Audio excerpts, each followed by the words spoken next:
പ്രകാരം ആ നീടൂരുകാർ ഭക്ഷണം കൊണ്ട് തരുന്നുണ്ട്. അത് ജോസിന് കിട്ടുന്നുണ്ടോ? ഇവിടെ സ്റ്റാൻഡിൽ കൊടുക്കുന്നുണ്ടായിരുന്നല്ലോ. ഇല്ല. അതിന് കൊല്ലങ്കട്ട് ആശുപത്രിയുടെ ഭാഗത്ത് കൊടുക്കുന്നുണ്ട്. ഇല്ല, എനിക്കറിയത്തില്ല. ജോസ് അതൊന്നും മേടിക്കാൻ പോകാനില്ല. ഞാൻ പോകാറില്ല, എനിക്ക് നടക്കാനൊന്നും നോക്കത്തില്ല. അപ്പോൾ നേരത്തെ ജോലി എന്തെങ്കിലുമൊക്കെ ചെയ്യുമായിരുന്നല്ലോ? അത് പിന്നെ ഞാൻ ആക്രിയിൽ പറിക്കൊണ്ടിരുന്നതാണോ നിങ്ങളവിടെ? അതെ, ഞാൻ സൂമാൻ്റെ ഇടയിലും വിജയൻ്റെ ഇടയിലോ കൊടുക്കും. ഞാൻ കല്യാണം കഴിച്ചു, എൻ്റെ ഭാര്യ മരിച്ചു പോയി, മകനും മരിച്ചു. അപ്പോൾ കോട്ടയത്ത് വെച്ചായിരുന്നു രണ്ടുപേരുടെ അന്ത്യം. അത് കഴിഞ്ഞ് ഞാനും പിന്നെ ഇങ്ങനെ ഏകനായി ഇങ്ങനെ നടന്നു. അത് കഴിഞ്ഞ് ജോസിന് ഇപ്പോൾ കുളിക്കാൻ പോകണമെങ്കിൽ തൊഴിലിത്തരണം ഉള്ളതുകൊണ്ട് പാടാണ്, ഒറ്റയ്ക്ക് പോയാൽ പാടാം. അതിപ്പോൾ നമുക്കിപ്പോൾ കനാലിൽ വെള്ളമില്ല. കനാലിൽ വെള്ളമില്ല. അപ്പോൾ വേറൊരിടത്ത് ഇറങ്ങണമെന്നെങ്കിൽ ഒരാളുടെ ആശ്രയം വേണം. നമുക്ക് മരിക്കുന്നതിനൊന്നും പേടിയൊന്നുമില്ല. ജോസേ, അത് വേറെ കാര്യം പറയാം.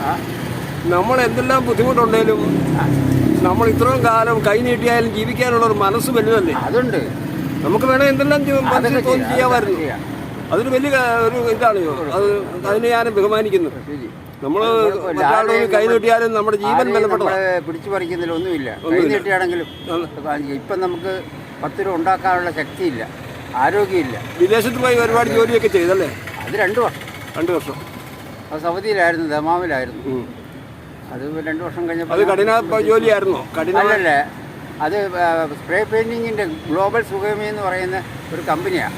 ടെമ്പിൾ പെയിന്റ് ലോകത്തിലെ ആദ്യത്തെ ഒരു കമ്പനി. ആ പേരാണ് ഇവിടെ കേരളത്തിനകത്ത് ഇന്ത്യക്കകത്ത് വന്ന ഗ്ലോബൽ. അത് സ്വിറ്റ്സർലാൻഡ് ഇംഗ്ലീഷുകാരൻ്റെ. അവിടുന്ന് അറബിയൊക്കെ പഠിക്കാൻ പറ്റിയോ? അറബൊക്കെ എനിക്കറിയാം, ഹിന്ദി അറിയാം. പിന്നെ അതുകൊണ്ട് കാര്യമൊന്നുമില്ല. പിന്നെ ആ രൂപത്തിൽ ഇംഗ്ലീഷുകാരൻ്റെ കമ്പനിയല്ലേ. അപ്പോൾ അതിൽ വേറെ ഒന്നുമില്ല. ഇംഗ്ലീഷുകാരും സൂപ്പർവൈസറും എല്ലാവരും ഇംഗ്ലീഷുകാരാണ്. ബാക്കിയുള്ള നമ്മുടെ ഇന്ത്യൻ പിന്നെ പഞ്ചാബികളും കേരളക്കാരും മാത്രമേ ഉള്ളൂ, വേറെ ആരുമില്ല. ജോസിന്റെ കൂടെ ഒരു കൂട്ടുകാരുണ്ടായിരുന്നല്ലോ, ആ പുള്ളി ഇപ്പൊ കാണുന്നില്ലല്ലോ. അവൻ ചത്തുപോയെന്ന് പറയുന്നു. സലാം. അത് നേരത്തെ അവിടെ വരുമ്പോൾ കാണുമായിരുന്നു. അത് തന്നെ, ഞങ്ങൾ രണ്ടും കൂടെ എല്ലാം അടിക്കാനും പിടിക്കാനും ഒക്കെ പോണത്. ജോസഫ് വൈകിട്ട് ആവശ്യം വന്നാൽ ആര് സഹായിക്കും? ജോസഫ് അതിന്റെ കാര്യം പോലീസ് സ്റ്റേഷന്റെ ഫോൺ നമ്പർ പോലും അറിയത്തില്ല. എന്തിന് ഒരു ആവശ്യം വന്നാൽ ആരെങ്കിലും വിളിക്കണ്ട. സഹായം വേണ്ടതാ, മരിക്കുമ്പോൾ വേറെ ഒന്നും വേണ്ട, അത് ആരെങ്കിലും എടുത്തോണ്ട് പോട്ടെ. ജോസിനോട് ഒരു കാര്യം ഇപ്പൊ ഞാൻ ഇനി ഒരു വൃത്തമന്ദിരത്തിലോ എവിടെയെങ്കിലും തങ്ങണമെങ്കിൽ ജോസ് വേണ്ട, അതിൻ്റെ ഒന്നും ആവശ്യമില്ല. ഇല്ല. ഞാൻ പിന്നെ കോട്ടയത്ത് പോയിട്ട് അയാളെ ചെന്ന് കണ്ടു. തോമസ് ഏട്ടൻ എന്നെ അറിയുന്ന ഒരു വ്യക്തിയാണ്, നമ്മുടെ മറ്റേ നവജീവൻ. അയാളുടെ ഞാൻ ചെന്ന് പറഞ്ഞപ്പോൾ അയാൾ പറഞ്ഞൊരു ഭാഷയായി. ജോസേ, നീ എന്നെ എനിക്കറിയാം, നീ എൻ്റെ അടുത്ത് വന്ന് കുറച്ച് ദിവസമൊക്കെ പണിയെടുത്തതാണ്. പക്ഷേ ഒരു കാര്യമുണ്ട്, ഇന്ന് ഞാൻ എന്നായി കൂടി ആരെയും ഒരു വ്യക്തിനെ അവിടെ കൊണ്ട് ഇടുന്നില്ല. 500 പേര് കിടപ്പുണ്ട്. അഥവാ പോലീസുകാരുടെ അകമ്പടിയോടും കൂടി ആരെങ്കിലും കൊണ്ടുവരുന്നതല്ലാതെ ആര് വിളിച്ചാലും എന്ത് പ്രശ്നം വന്നു കഴിഞ്ഞാൽ ഞാൻ ആരെയും കൊണ്ടുവന്നില്ല. ഇപ്പോൾ എല്ലാവരും പറയുന്നത് ആളെ കൂട്ടി ഞാൻ കാശുണ്ടാക്കുന്നതാണ് പറയുന്നത്. അത് ഞാൻ നിർത്തിയ പരിപാടി. ഇപ്പോൾ ഉള്ളവർ ആഹാരം ഞാൻ കൊടുക്കുന്നുണ്ട്, നമ്മുടെ ആശുപത്രിയിൽ ആഹാരം കൊടുക്കുന്നുണ്ട്. ഇത് മാത്രമേ ചെയ്യുന്നുള്ളൂ, അല്ലാതെ ആര് വിളിച്ചാലും ഞാൻ ആരെയും ചെന്ന് എടുക്കുന്നില്ല. അത് കറക്റ്റ് പറയണമെന്നില്ല, എന്നാലും ജോസിന് പറയാൻ പറ്റുമെങ്കിൽ പറയാം.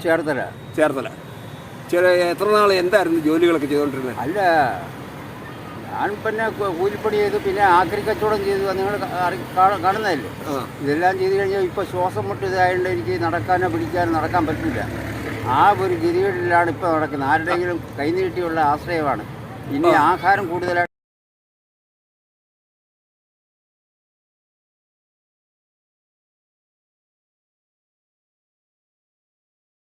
ഇനിയിപ്പോൾ ആരും നോക്കിയിട്ട് കാര്യമൊന്നുമില്ല. ഇനിയിപ്പോൾ എന്ത് നോക്കാനോ ഏത് നോക്കാനൊന്നുമില്ല. എപ്പോഴായി തീരുകയെന്നുള്ള ഒരു പിടുത്തമില്ല. അങ്ങനെയാണ്.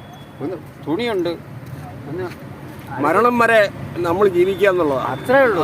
അത് സ്വയമേ വേറെ ഒരു രൂപത്തിൽ മരിക്കാനും ഞാൻ സമ്മതിക്കത്തില്ല. ദൈവം എടുക്കുന്നെങ്കിൽ അങ്ങനെ എടുക്കുക, അല്ലാതെ പിന്നെ. എനിക്ക് അതിശയം തോന്നുന്ന ഒരു കാര്യമുണ്ട്. ഞാനൊരു 10-30 വർഷം ഈ കൊല്ലങ്ങാട്ട് ടാക്സി ഓടിച്ച ആളാണ്. ആന്ധ്രക്കാർ ഭിക്ഷചാചിക്കുന്ന സ്ത്രീകളെ കാണുമ്പം അവരോട് അവരെ ഞാൻ അത്ഭുതത്തോടെ നോക്കിയിട്ടുണ്ട്. എന്തുകൊണ്ടെന്നറിയാമോ? ഷുഗറില്ല, പ്രഷറില്ല, യാതൊരു രോഗവും അവർക്കില്ല. അത്ഭുതത്തോടെ നോക്കിയിട്ടുണ്ട്. കാര്യം അവർ പ്രളയം തുടങ്ങിയപ്പോൾ അവിടെ നിന്ന് ഇങ്ങോട്ട് വന്ന് പിന്നെ ഓരോ വീടുകളിൽ ഇവിടെയുള്ള ആളുകൾ സമ്പന്നരാണേലും ഒരു 10-20 വയസ്സാകുമ്പോഴത്തേനും ഷുഗറായി, പ്രഷറായി, സാധാരണക്കാരനാണേലും രോഗിയായി. കാര്യം എന്ന് പറഞ്ഞു കഴിഞ്ഞാൽ ആഹാരത്തിൻ്റെ പ്രശ്നം നോക്കുമ്പോൾ ഏറ്റവും കൂടി നല്ല ആഹാരം കേരളത്തിനകത്തുള്ളൂ, വേറൊരിടത്തും ഇല്ല. ഇന്ത്യക്കകത്ത് വേറൊരിടത്തും ഇല്ല. അവൻ കഴിച്ചാൽ ചപ്പാത്തി മാത്രമേ കഴിക്കത്തുള്ളൂ. ഞാൻ ഇടയ്ക്ക് വന്നൊന്ന് കണ്ടോളാം. ശരി, ഓക്കെ. സന്തോഷം കേട്ടോ. ആ നമ്മളെ അതിൽ കാണണം, കാണാതിരിക്കത്തില്ല. ജോസേ ഞാൻ ഇവിടെ എല്ലാവരും മനുഷ്യരാ. അല്ലേ, നമ്മളൊരാള് ഞാൻ ഇവിടെ വന്നു കഴിഞ്ഞപ്പോൾ ഞാൻ ഒരാളത്ത് ചോദിച്ചു. ഞാൻ പറഞ്ഞ ഒരു പുള്ളിക്കാരൻ അറിയുമെന്ന് വെച്ചാൽ അയാൾ കാണുന്നില്ലല്ലോ എന്ന് പറഞ്ഞു. അപ്പോൾ ആരുടെ ജോസിൻ്റെ അടുത്ത് ചോദിച്ചാൽ ജോസിനാ പെണ്ണിൻ്റെ അടുത്ത് ആ പാൻറ്റിട്ട് ലോട്ടറിട്ടുണ്ടെന്ന് ചേട്ടന് കാണുന്നില്ലല്ലോ, ചേട്ടൻ ഇവിടെ ഉണ്ടല്ലോ. ഞാൻ പറഞ്ഞു എവിടെ ഇപ്പം ലോട്ടറി ഒന്നും വിൽക്കുന്നില്ല. ആ ഇവിടെ ഉണ്ട്, ഇവിടെ ഉണ്ട്, ഞാൻ കാണാറുണ്ട്. അതൊക്കെ പറഞ്ഞു. ഞാൻ ചോദിച്ചില്ല, ഞാൻ വേറെ അടുത്ത് അന്വേഷിക്കാനും പോയില്ല. അപ്പോഴാണ് അതിൻ്റെ പിറ്റേന്ന് 2 ദിവസം കഴിഞ്ഞപ്പോൾ നിങ്ങൾ വന്ന് എന്നെ കണ്ടത്.